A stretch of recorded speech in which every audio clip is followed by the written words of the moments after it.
Hi, everyone, and welcome to this month's DocumentDB Inside Hour. If you follow us on social media, follow us on LinkedIn, you'll see that Karthik is actually out this month. He got to go on vacation, which is very, very nice. Spring break time, spend some time with the kids, get away, have a lot of fun. I didn't go on spring break. My spring break was right here at this desk working on DocumentDB. I had fun though. Got a lot of stuff done.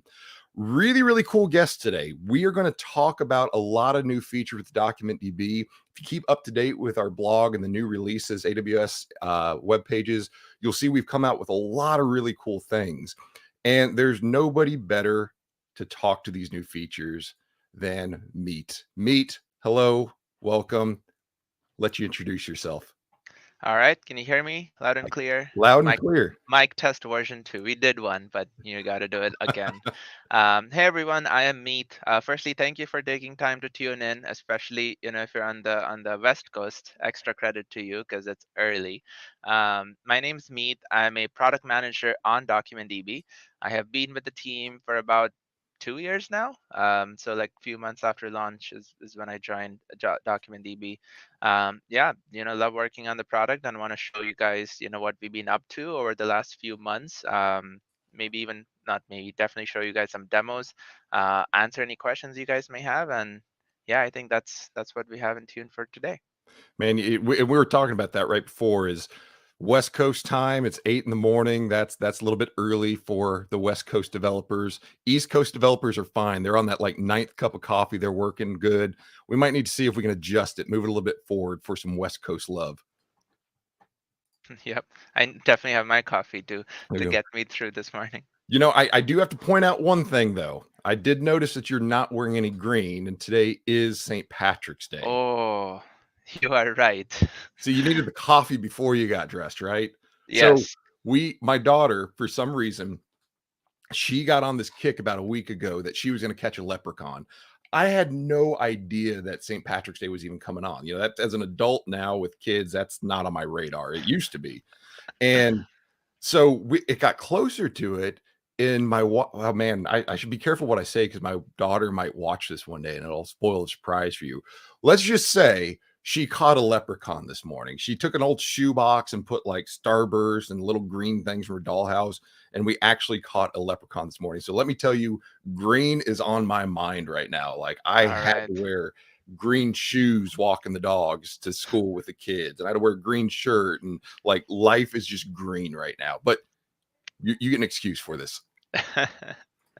Well, thank you.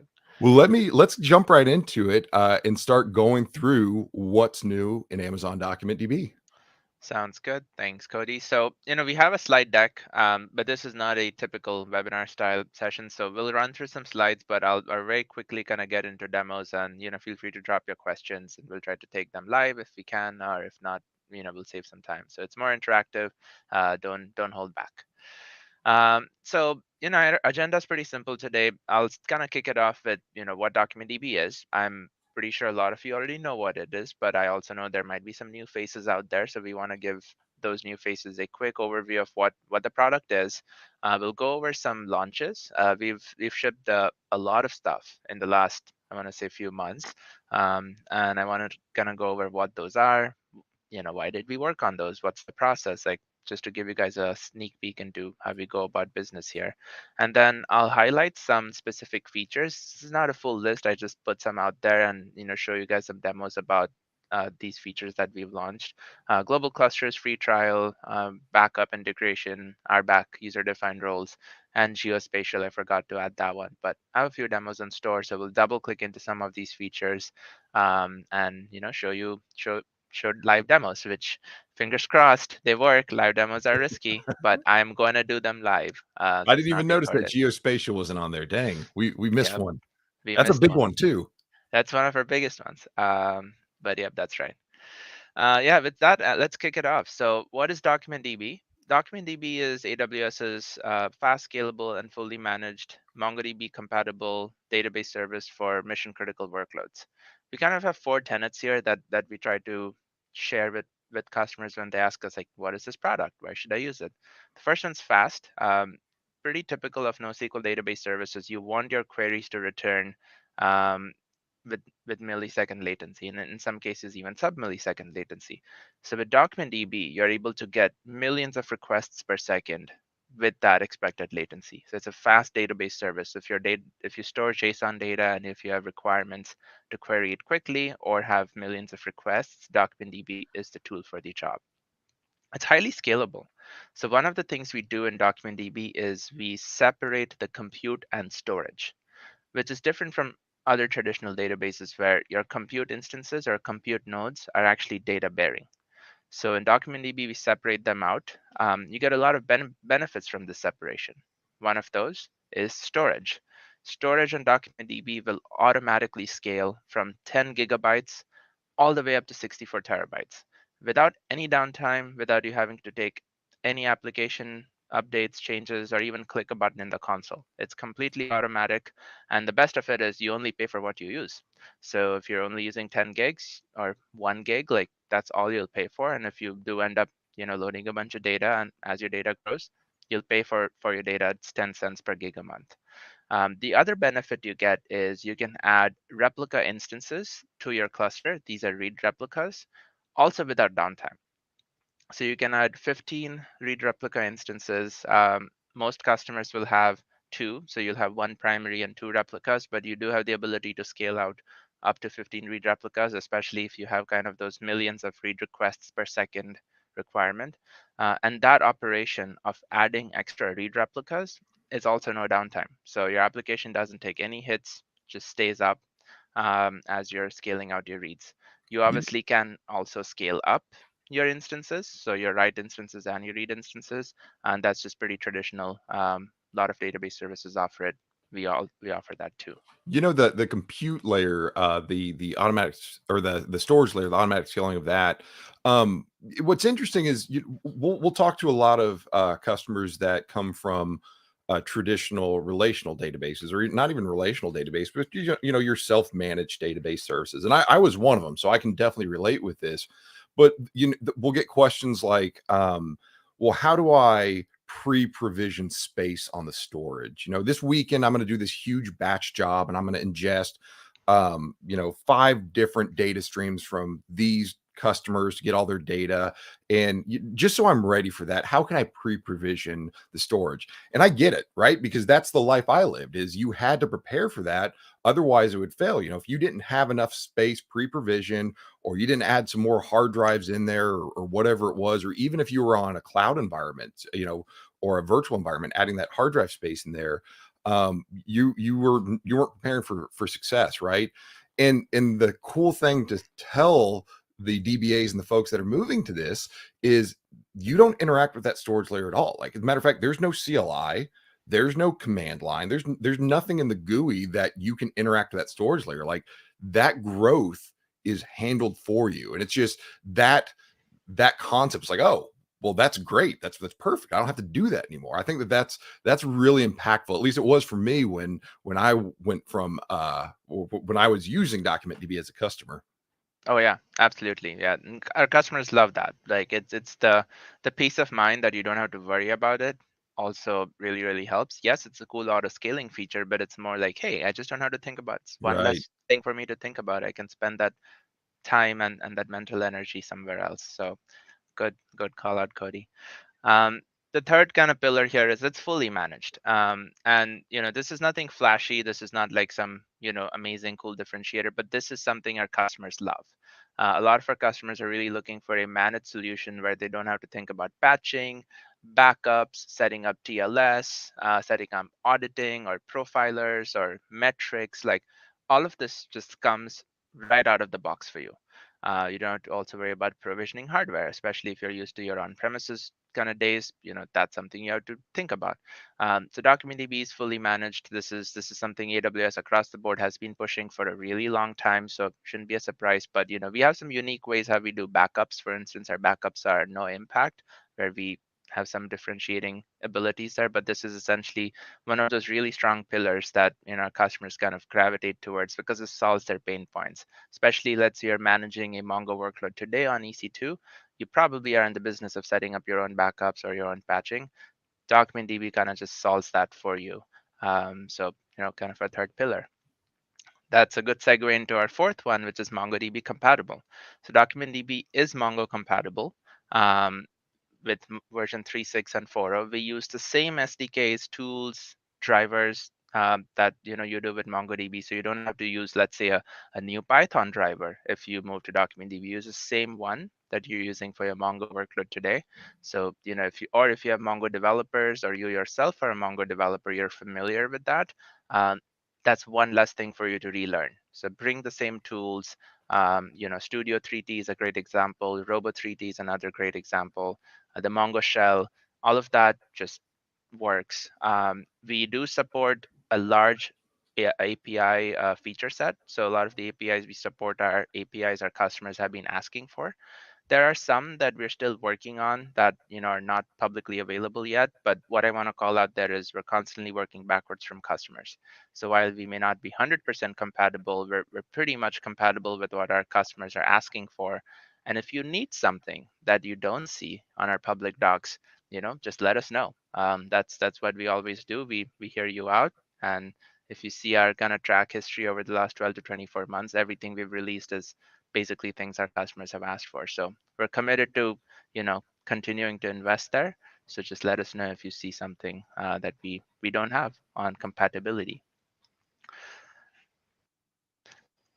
With that, let's talk about what's new in DocumentDB. Kind of taking a step back, I want to focus on what we have shipped in the past, uh, starting with 2020. And what we do here is we constantly work backwards from our customers. Like I mentioned earlier, we have a way to track feature requests. So anytime a customer requests a feature, we go ahead and capture that in one of our internal tracking tools. Um, and as we see more customers asking for specific features, we try to get them out really, really quickly. So all the way starting from last year to this year, you'll see a broad variety of features, starting with region launches. So we've added availability in several regions over the last, and I just call that one or two here, but I think we added 5 or 6 regions in the last 12 to 18 months. Didn't we Uh, didn't we just release another one too? we did. So last evening, we added availability in Italy, in Milan, but I didn't have time to add that to my deck, or I guess I thought about it and I was like, because when I was building the deck, it was like 1 p.m. and then we shipped it more around like 3 or 4 p.m. and I was like, but that's a good call out, Cody. We actually shipped one more region yesterday.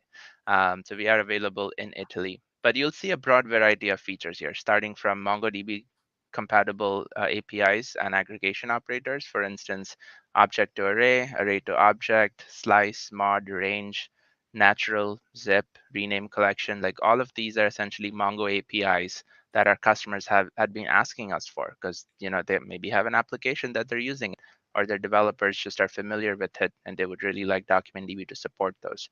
So that's kind of one pillar of features that we've released in the last few months. We've also added a lot of management features. So global clusters, cross-region snapshots, AWS backup. These are all kind of in the manageability things side of things. So if you're let's say, trying to do something that requires you to replicate your data, and we'll talk about that shortly. Global clusters was and cross-region snapshot copy were a couple of features that we released for that. RBAC user-defined roles if you're trying to implement deeper security. So that's kind of our second bucket. And last but not the least, we are also committed to adding things for getting started. So we want to improve your getting started experience. We want to make it easy for you to use your DocumentDB cluster, um, derive more from it, and some of the things such as the free trial, and geospatial operators specifically for developer experiences kind of capture that theme. I do see a couple of typos here. If you can spot those and send them in chat, a couple of dates are mislabeled, which I just realized. But hey, if the audience is able to catch that, extra brownie points for you. There you go. One thing I want to talk about here is I've been with AWS for gosh, almost 3 years now, but it's still it sounds cliche, but it's still day one for me. I'm still just surprised and excited and walk into every single time I open that console with wide eyes, because it's still just so cool that I get to interact with this every single day as an employee here, when I've always been the customer. Because long before I got promoted from AWS employee or to AWS employee as AWS customer, matter of fact, I worked at a company that started using DocumentDB when it went GA in 2019, and I remember opening it up and using it that first time. And you hear us say a lot that we're always building what customers want. 90% of what we build comes directly from customer feedback. So everything that you see on this list is, we're taking customers feedback about what they want. To Meet's point, is you're telling us that this is what you want to see in the product, and then additionally that last 10%, that's like that free trial. We're building things that can help customers grow and get big. But I just wanted to kind of give you my perspective of that, both from as a customer, as an employee, because as a customer, I had solution architects that I worked with, and they would tell me that we're building what you want. And okay, I hear that from my software developer teams, right? And I hear that from my utility provider, that they're doing all this stuff to and building what I want. But it kind of seems like there's a hidden message behind that. It's like, yeah, that's you're building what I want, but it's also self-fulfilling, right? Well, when I moved to AWS, from a generalist role, where I was talking about all the services, to a specialist role right now, where I'm dealing with DocumentDB.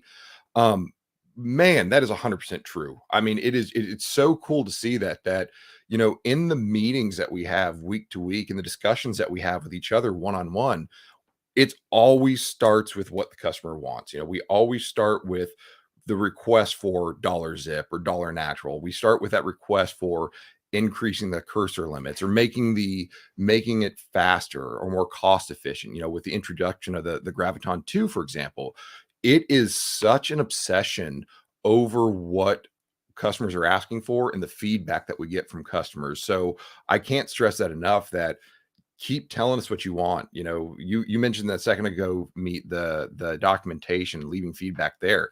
Leave feedback there. I mean, reach out to us if there's something that you think that would be cool, or that you absolutely have to have. Let us hear it, because that's how we decide what to release for these. Yep. You giving us that feedback, or basically letting us know what you need, actually makes our job easier. So as you Heck as yeah. you tell us more, it just helps us figure out what we need to do and figure out if we can do that quickly. So big plus one to what Cody I said. didn't even think about that. Yeah, they're doing our job for us. That's kind of that. Yes, So it is self-fulfilling. I it like it. is. Yes. Cool. So I'll kick it off, kind of double click into one of our big features that we shipped last year, I think in June or July. It's called Global Clusters. Global Clusters was actually one of our top requested features. We have several enterprise customers who have a need to recover from one of the main needs they have is like, hey, if there's a region-wide outage, how do I recover from it? Region-wide outages are very rare in AWS. We make sure they don't happen, and even if you're just in a single region, you do get 99.99 availability across three AZs. But customers do want to be prepared, and we want our customers to be prepared because if a disaster hits, we want you to have the best tool for the job. We did a deep dive into this feature. I think it's a dedicated Twitch show just for that. So I'm not going to go into too much detail. I think Cody shared a link to that. So if you're curious about that, watch that. I'll kind of cover at a high level what the feature does. So the feature lets you replicate data across up to 5 secondary AWS regions. So, you can go from your primary in US, your secondary in Europe, another secondary in Asia, and another secondary in Australia. So you can set up a cluster like that. All the replication is fully managed, so you don't have to think about it, you don't have to worry about it, and it's really quick. We're talking about less than a second of lag, even across some of the further regions, Yeah, and much. I think when Karthik walked us through a demo a couple weeks ago, he had spun up a cluster in Mumbai, and then one in Virginia, US East 1. And yeah, the replication between the two was under a second. So it's just that global backbone that we have that we can utilize for this just makes this so much easier. Absolutely, yeah. And obviously, if your regions are in the US, it's going to be even quicker. So closer your regions, the faster it is. But even across continents, we see it to be in our testing at least less than a second. You can recover from region-wide outages. You also get global reads with low latency. You can scale your secondary clusters if you have a lot of reads across regions. And last, like I said, the replications is blazing fast. I have a very quick demo. I'm going to walk you through it. Let me share my console real quick.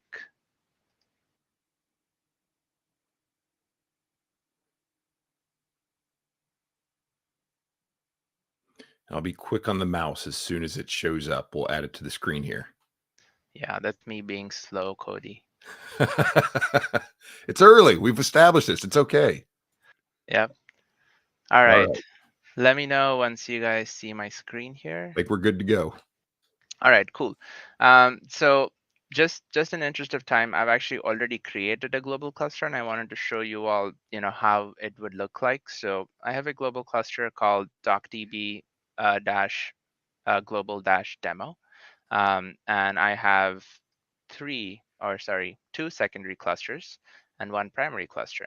So my primary cluster is in US West 2, and I have two secondary clusters, one in EU West 1 and another in EU Central 1.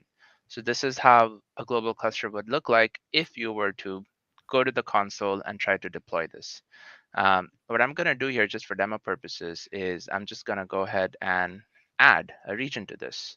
So we're going to go here, and I want another secondary region. I want this one to be, I don't know, in Mumbai, because Karthik did that demo. That's right. Um, and I want to call this DocDB Global Demo Secondary 3, because that's our third secondary region. You pick your instance class. I'm picking the cheapest one. And what I want to show here, one of the things I want to show here is number of instances. So a key differentiator for our global clusters feature is you actually can have headless secondary clusters. So you don't need to have an instance in your secondary region. If you're just doing it for recovery from region-wide outages and you don't actually have read traffic in secondary regions, and you are okay with long recovery times of multiple minutes, like up to 10 minutes, then you can just choose 0 here. What this will do is it will create a secondary cluster in the region of your choice, which in our case was Mumbai, without any instances, but your data will all be there. So your data will keep getting replicated. And because our architecture has compute and storage decoupled, you can actually do this. And other traditional database solutions will not be able to do this. And this is really cheap for you. So you're not paying anything for instances, and you're only really paying for your storage and your replicated IOs across the wire. This So is this is I'm glad you brought this up because we actually didn't show this in I had a feeling we yeah, always yeah. forget about this. Well, Uh, but it reiterates that separation of compute and storage, but it also shows you that even for the global clusters feature, we're leveraging the storage layer. We're not taking away from your compute instance. We're not using networking or CPU or RAM from your compute instances at all. I mean, you have no compute instances and you're still going to get that feature. This is huge. I love the call out on this because this is a very important architecture that you can consider. And yep. like you said, if you can withstand multi-minute downtime for recovering, well, the thing that you have to remember is when you're recovering a database, you're usually recovering a large application stack as well. So you're bringing up the app stack and the middle layer and everything else. With DocumentDB, to bring up to add an instance to a headless cluster, you're talking about 8 to 10 minutes 8 to usually 10 minutes. yeah, That's to right. have that ready. So most of the time, your application stack is going to take longer to get up and running. So that 8 to 10 minutes is negligible. So a lot of cost savings can be recognized here while giving you HA. That's right. Yeah. And customers love this feature. Like I can't name customers because they're not publicly referenced yet, but I was just talking to a customer last week and I was kind of walking them through what global clusters is, and I showed this to them and they're like, this is crazy. So we can actually be under budget on this project. And that was a concern for them, given where they are as a company. And it's really important for them to have that peace of mind that if a regional outage hits, we're going to recover without having to, pay a bunch of money, just for an eventuality that may or may not happen. So this kind of helped them check that box saying, yes, if a regional outage hits, we're covered. And hey, I can go to my CTO and be like, hey, we're not having to pay a lot for this. This is relatively cheap. And we don't charge extra for this feature. So really, if you do the headless approach, you're only really paying for your data and replicated IO, which tends to be a very small percent of a typical customer's bill. So it's not a hot standby. It's not a cold standby. It's like an It's ice warm. cold standby. Oh yeah, there you Or go. A warm it's standby. warm, yeah, minutes. Like we're not talking hours here There for you go. recovery. So if your recovery objective is minutes, here's your very inexpensive solution. But yeah, as I said, like we just created another secondary cluster. It is an AP South 1, which is Mumbai. It's got no instances. It's in the creating stage. It will take about 8 minutes or so, and it'll be right up. Obviously, if you have more data, it could take a little bit longer because we are doing a one-time copy across regions. But that's how easy it is to add a region to your global cluster. All right. I love it. That's a good call out. Like I said, I don't think that we explicitly went through that before, but that's such a powerful architecture. Hmm. Moving on, we'll talk about another feature, and I like to call this a feature because this is something that we really are proud of, and this is something as a product manager have wanted us to do for a really long time is a free trial. So I was a student not so long ago, and I was a huge fan of AWS because a lot of services that AWS offered had free trials or free tiers. Uh, as a student, it gave me the license to go and play around with some of these services. It really gave me that extra peace of mind saying, okay, I don't have to pay money just because I want to go try this new database out, or if I want to go try this new app service out. DocumentDB didn't have a free trial for more than 2 years. Like we launched in 2019 January. This didn't come out till 2022 January. So 3 years. Really long time. Something that I've wanted us to do, and I'm really glad we finally delivered it. Uh, with the DocumentDB free trial, any new customers, if you've not used DocumentDB before and you really want to, you can get started for free for 1 month. You don't have to pay a penny to us.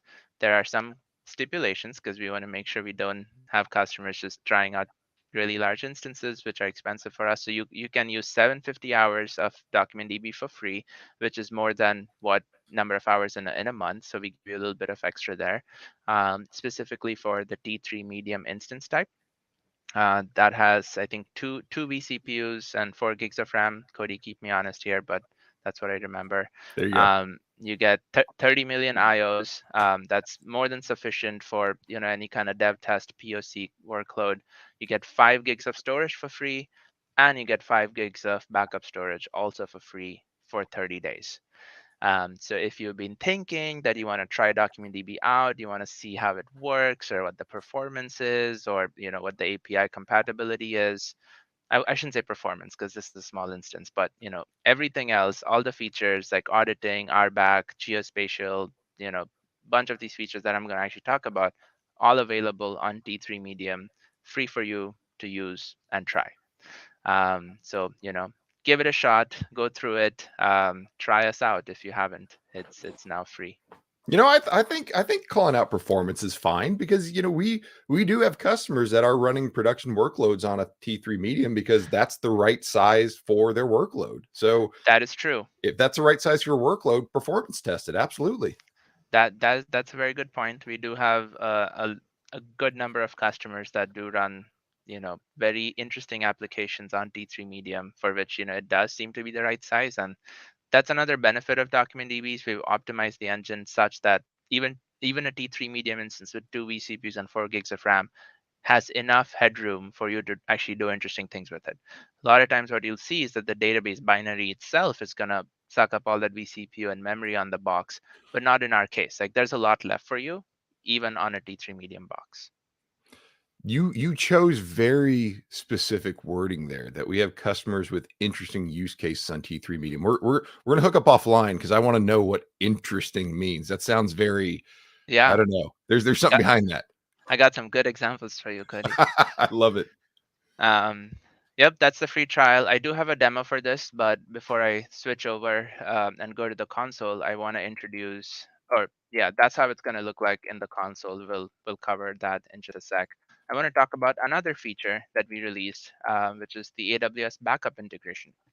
So before we talk about AWS backup, I wanted to share with you what we do on backups. So DocumentDB continuously backs up your data to S3 for a retention period of your choice. You can have it be 1 day, which is the default. So if you don't do anything and you have backups in the console, it's going to default to 1 day. But you can also back up all the way to 35 days. So a lot of our customers have specific compliance requirements that requires the data to be backed up for at least 30 days. So for those customers, you do have that option to have 35 days of backup. And you can very quickly restore to any point within the backup retention window. So let's say your backup retention window is 4 days, and today it's March 17th, and something happened. You're not kind of happy with what's happened to your cluster in the last day or so. You can say, hey, I want to restore to March 16th. Go to the console, 2 clicks, and that goes and happens automatically once you do those restore operations. So that's what DocumentDB does for backups. Now, this is all great. This is a feature our customers love. Everyone uses it. But we have a large number of customers that use multiple AWS services. So they don't just use DocumentDB. They use DocumentDB, they use Aurora, they use Neptune, and they use DynamoDB. Like, I'm just throwing some examples out there. Some customers do, some customers maybe have just one or two. These customers want to be able to set one policy that applies across services. So if I'm a customer and I want to back up my DocumentDB clusters and Aurora databases daily, how do I do that? Well, that's where AWS Backup comes in. So AWS Backup gives you this ability to manage policies across database services. So you could have one backup plan, and that backup plan can actually apply to multiple services or specific production databases in different services. So another thing our customers like to do is have different policies for the prod databases and different policies for the dev test databases. So the AWS backup service, lets you do all of that. So it gives you that single pane of glass, which is important for something like backup because, again, you don't want to think about it. You just want to set some things up, forget about it. Hopefully you never have to recover or restore, but that's what our customers want.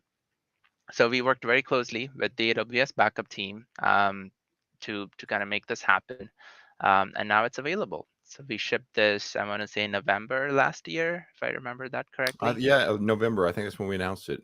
Yep. So you can just go to the AWS Backup Services console. DocumentDB shows up as an available source. I'll walk through a demo or two of how that would look like. But that's a feature that we're very proud of because we worked across AWS teams, and it's always great to partner with your coworkers who don't kind of sit directly on your team. So this is available and ready for you to use. In when we were talking about DocumentDB at first, you walked us through the tenets, the core tenets that we follow, right? You told us about, it needs to be fast, it needs to be scalable, it needs to be MongoDB compatible, but also needs to be fully managed.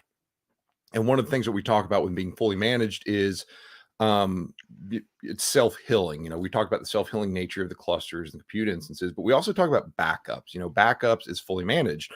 You told us that backups are on by default. You actually can't turn them off, so you get a day's worth of backups actually included for free. But then we introduce something like this where you have an integration with another service, and the argument is, well, if it's now that I have this additional service on top of it, is it still fully managed? Like, does that go against the key tenants? And I have my opinions on that, but I'll ask you to, your thoughts on there.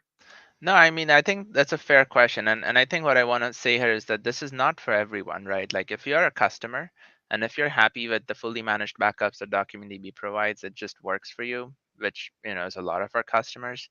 You don't need to go to AWS backup to set anything up. This is more for customers who want that single pane of glass.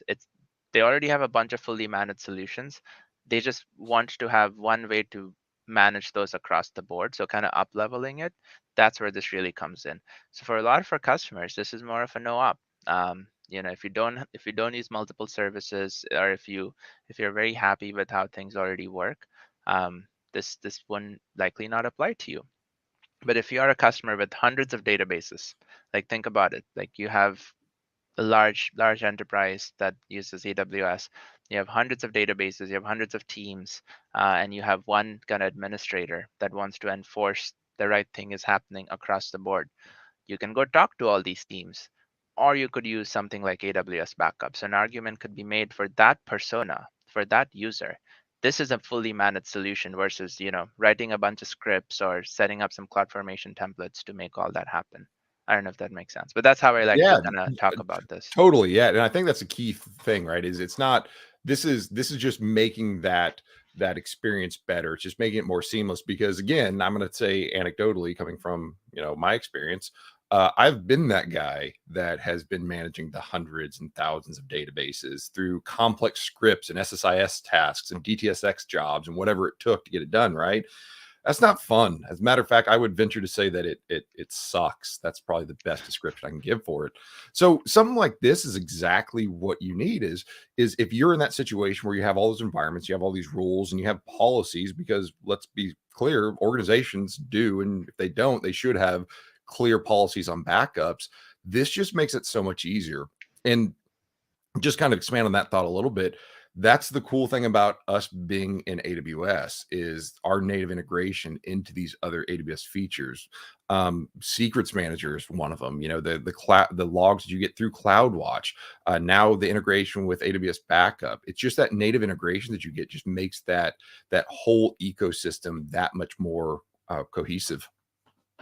Absolutely. Cool. Let me walk you through a couple of more demos in the console, both for the free trial and how AWS backup works, and then we'll switch over to the last few features. All right, let me know if you do see my console again. We got you. All right, great. So we'll start with the free trial. It's very easy to use the free trial. So all I need to do is go to the console, hit create cluster, give my cluster a name, pick an engine version. You can pick either, and then go to the instance class dropdown. If you scroll all the way down, you'll see T3 medium, and you'll have the parentheses here. It says free trial eligible. So if you're a customer who's never used DocumentDB, you're eligible for this. So you select that instance type, you select how many instances you need. If you're using the free trial, we recommend that you just use one, because if you use three, you'll run through your 750 hours pretty quickly, like in 12 days or 11 if I'm doing my math right. And you don't want that. So you want to get the full month to try things out, or as long as you can. So just pick one that will cover the 750 hours easily. You specify a username, password. Now, if I'm not free trial eligible, will that instance class still show the free trial eligible on there?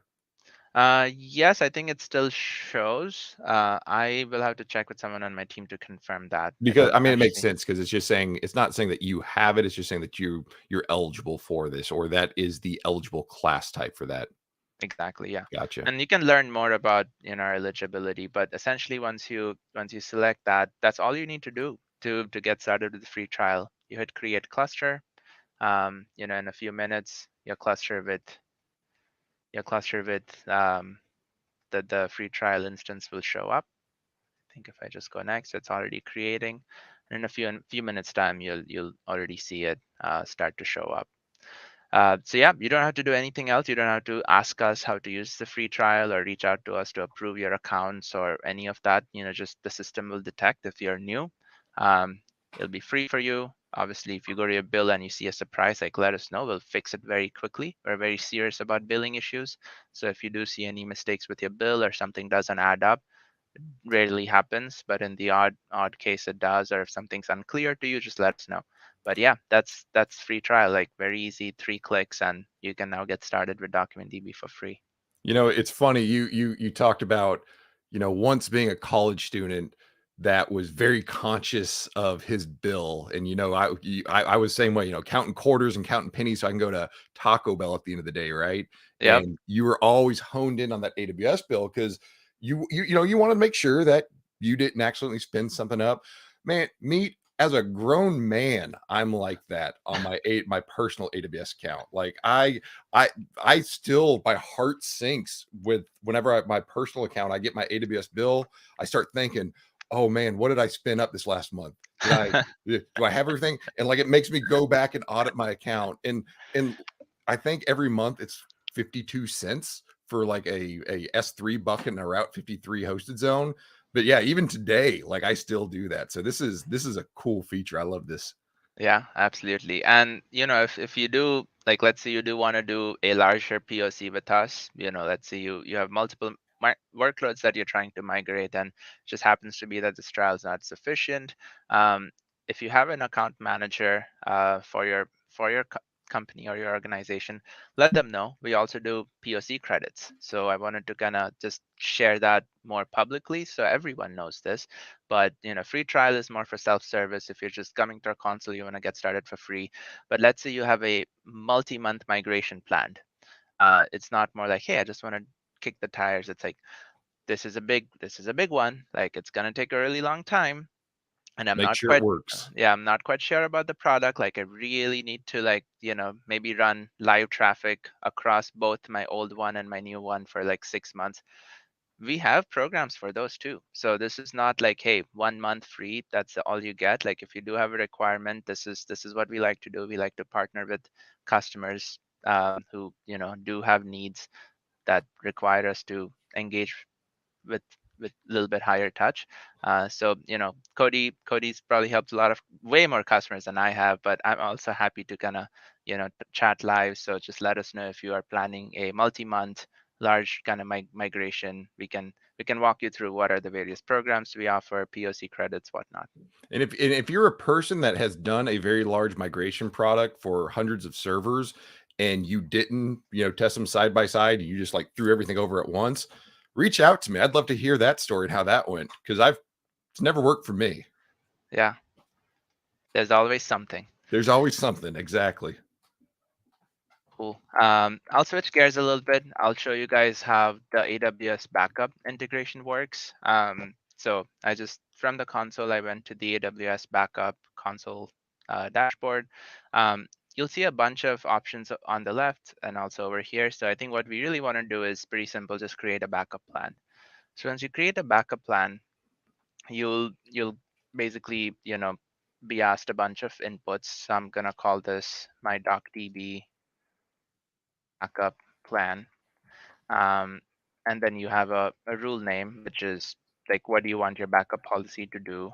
So I'm going to call this my DocDB backup rule. And it tells you like, okay, where do you want to send your backups to? There's a backup vault. You can read up more on it if you're curious about how AWS backup works. A lot of this is very well documented. Just in interest of time, not going to double click into each one of that. And then you have frequency. So if you want to do it hourly, every 12 hours, daily. Daily is the most common. And then there's backup windows, like when do you want to do the backups, all sorts of retention policies, tags and whatnot. And then you essentially go ahead and create this backup plan. Once you've created your backup plan, you can actually assign resources to it. So this is where the integration really comes in. So you can include all resource types if you want to have AWS backup work for all resources in your account that AWS backup supports, or you could support specific resource types. So this is more common. Actually, personally, based on just my experience talking to customers, like, you'll pick the services you're interested in. So let's say I'm interested in backing up my DocumentDB and Neptune clusters. Now, even in that, you can actually choose which clusters do you want to back up. So let's say I just want to back up the free trial test cluster that I was just creating. I can do that. And I want to back up like all Neptune databases. I can go ahead and do that as well. You can add tags. You can exclude resources. It's optional. And then you go ahead and assign them. So, I think the tagging portion of it is very, very important too, because a lot of organizations I've worked at, we tag with what environment it is. Is it development, test, acceptance, yep. production? And this gives you the ability to, maybe your dev environments, you just back up weekly, but your production, yes, let's absolutely do that daily. So I think that's pretty big differentiator there too. Yeah, absolutely. You can, yeah, all sorts of tagging. Customers love tagging. But yeah, you can set tags for your prod, your dev, your QA, and you can go ahead and assign. Um, it says there will be cost implications. AWS backup does cost under certain conditions. You can read up on that on their pricing page. You go ahead and hit continue, and that's it. You've set up your backup policy. So now it will back up all your free trial cluster that you just created and all your Neptune databases daily to a vault that you specified. And you can modify that. Let's say you want to add a cluster, remove it. All of that's quite seamless. I will switch back to my slide deck. Thank you for bearing with me with all the switching, Cody. Man, you're nailing this. The back and forth. This is going better than when we practice. I like it. Yeah. Let's talk about another really cool feature. It's called RBAC user-defined roles. So kind of taking a step back into history here. So DocumentDB supported RBAC built-in roles for a while now, but we didn't have support for custom roles or user-defined roles. A lot of our customers want to have the ability to restrict access for least privilege access principles to very specific users on very specific collections for very specific conditions. So let's say you want to allow Cody to only do reads on collection foo, but he can reads and writes on collection bar. You can set that up now with RBAC user defined roles. Before this feature, we only had built-in roles, so you had to use one of our built-in roles. So you couldn't do it, some of these finer collection level roles. But with our back user-defined roles, you are able to do that now. Well, let's be clear. Cody should always have read-only access. You should never give Cody full Yep. modification access. Absolutely. I'll come to this demo. I have a demo for this as well. I do want to cover some of the newer features just so that we at least go through the content. I know we have 13 minutes. Hmm. Um, the other feature I wanted to talk about was the JDBC driver, and I'm actually quite proud of this because this was our first open source project. So the driver is open sourced. It is on GitHub. I love open source. In my previous role, I spent a lot of time getting a lot of projects which are closed source to be on GitHub. I think it's a great community for folks to collaborate on, flag issues, maybe even contribute if you don't like what you see and you want to just go fix it. We love all that stuff here.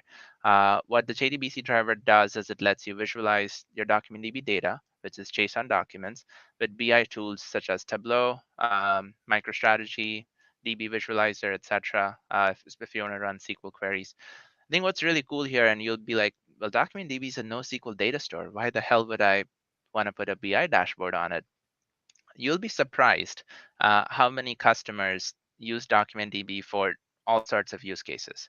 So while it is a JSON store, we actually do have customers who have subsets of their data, or they want to go get 4 fields from all of their documents, and they want to put like share across their organization, share it with their CTOs, or have charts and reports on it, just for a visualization perspective. Because visualization is key regardless of where your data is. You want to be able to visualize it. You want to be able to see what's happening. And yes, it's not fully structured, but subsets of it is usually structured. So there's always that common set of fields in your documents on which you can slap a Tableau report, for example. That's the most common use case we see. A lot of our customers also come from MongoDB. And historically, if you do have a workload that you're migrating that has a Tableau or a Power BI report attached to it, that's where drivers such as JDBC kind of come into the picture. And it's open source, like I said. So, feel free to take a look at how it works um, and give it a shot. I think Doug in our group joined us. It was either last week or the previous week and walked us through a really cool demo of this. And I'm glad you brought this up because I need to reach out to Doug and give him hell if he hasn't watched The Godfather 2 yet, because that did get brought up, which is the thing I remember for whatever reason. I'm curious about that now. Um, We'll team up against him and ask him about it. Yep. Yeah, very easy to get started with it. I'm not going to show a demo because just in interest of time, because Doug's already shown one on the previous show, but you can go to Tableau. That's one of our most popular BI tools for DocumentDB. We have a connector for it. You'll start seeing it in the UX once you install the connector. Once you've done that, you can do all sorts of visualization. Like this was a movies data set. You can do all sorts of charting with movies. This is another data set for COVID cases. So you're trying to see like how many COVID cases across different countries. Make all sorts of fun charts. And like I said, with data, you want to be able to visualize it, even if it's unstructured. There's some level of structure that exists across your documents, which is where visualizing something like COVID cases comes in handy. You can also write SQL queries. I come from a SQL world. I miss writing SQL queries. Takes me a long time to learn the Mongo APIs. With this, you have that option. We don't say that you must do this. You can continue to use the Mongo API, but due to whatever reason you prefer writing SQL queries, the JDBC driver gives you that out of writing SQL queries over your JSON data, just for familiarity. Cool. Again, I have a demo, but we're likely going to run out of time. And if you want to see any of these demos that I'm not able to cover today, just let us know. I'll have my email and my Twitter handle towards the end of it. We'll be happy to do it one-on-one, if that's something you're interested in. Last but not the least, geospatial. So geospatial capabilities is a new feature that we released also, I think, in October, November last year. This was one of our top feature requests as well. There's a lot of customers with a lot of geospatial data who want to be able to derive insights from their data. Great examples of this is, let's say you are Yelp and you have a bunch of restaurants data. You want to know from a specific geolocation, what are the 10 closest restaurants, or which store is closest with the item in stock. Like let's say you're a brick and mortar store. Geospatial query capabilities lets you do that. So before you do that, you need a geospatial index that lets you do this in a performant way. So we support geospatial indexes.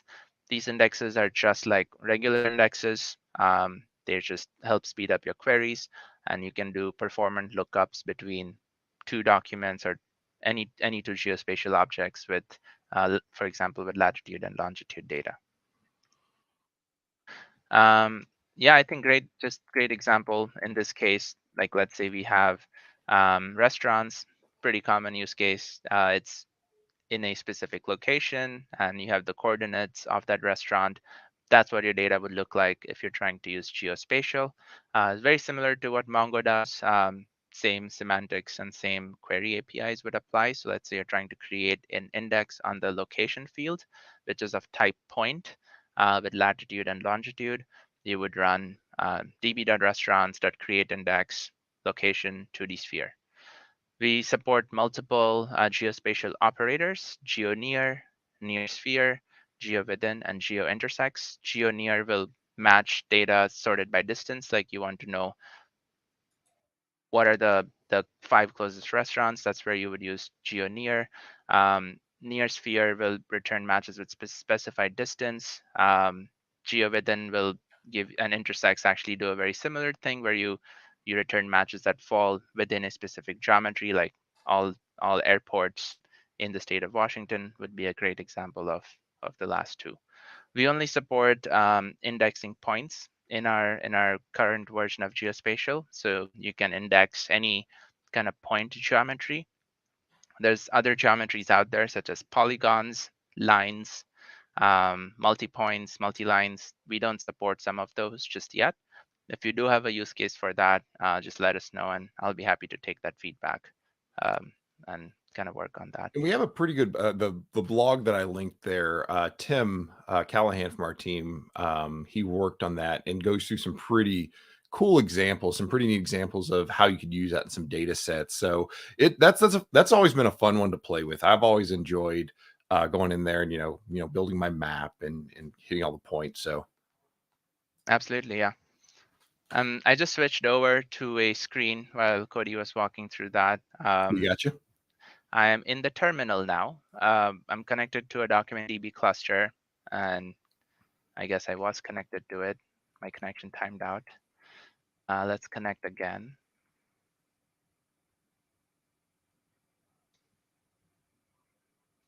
All right, so as you can see, we're connected to a DocumentDB cluster. I just ran db.version. We're running 4.0. What I'm going to do now is I'm going to just run some geospatial queries.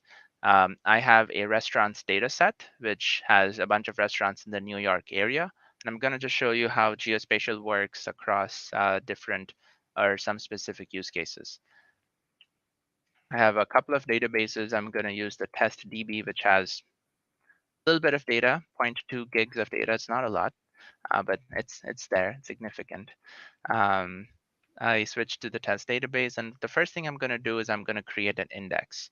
So to create an index, you have db.restaurants.createIndex is the API I'm using. Restaurants is the collection against which I'm creating this index, and I'm creating it on the location field, and the index type is 2D sphere. So let's go ahead and create that index. The index creation works. Now what I want to do, the very first query I want to run, and again, the data set I have is all JSON data for restaurants. I want to find all restaurants near a specific point, and that's the latitude and longitude. And I want to say they are all less than a kilometer. So America does miles, a lot of the world does kilometers. The way the feature works is you specify your distance in kilometers. So what I ran here is just the top 10 um, results for restaurants near my location in New York. So this is just a sample location. We use GeoNear for that. You specify the distance, which is 1 kilometer here. And as you can see, we were able to see the 10 closest restaurants. This field shows you how close the restaurant is. So the first restaurant's very close. And as you go down the list, you start seeing some that are slightly further. It's getting close to lunchtime here in Dallas, Texas, and this is making me hungry. I'm gonna go look up some Hong Kong Express. Yep, that's a real restaurant. You can search for it. I think it's in Brooklyn, if I remember my geolocation right. Nice. So that's the GeoNear operator. There's other operators we support. For instance, we support NearSphere. So if you want to find how many restaurants are within 1 kilometer of my location, you can use the GeoNear, the NearSphere operation. So I'm essentially using $NearSphere. I'm specifying my coordinate, which is my location, and I'm trying to count all the restaurants which are between 0 and 1 kilometer. So let's go ahead and run that. And there's 172 restaurants.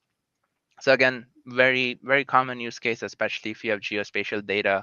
Think about like fire stations, think about hospitals, think about customers. Like you want to know how many customers do you have in the city of Seattle? Like that's where things like geospatial query capabilities really come in handy. Last but not the least, if I want to find all documents within a specific polygon. So for that, we are going to go ahead and run GeoWithin. So GeoWithin is an operator that's going to give you that insight. But before I do that, I'm going to find a random neighborhood in New York. So I have another collection called neighborhoods inside which I'm using to find a neighborhood.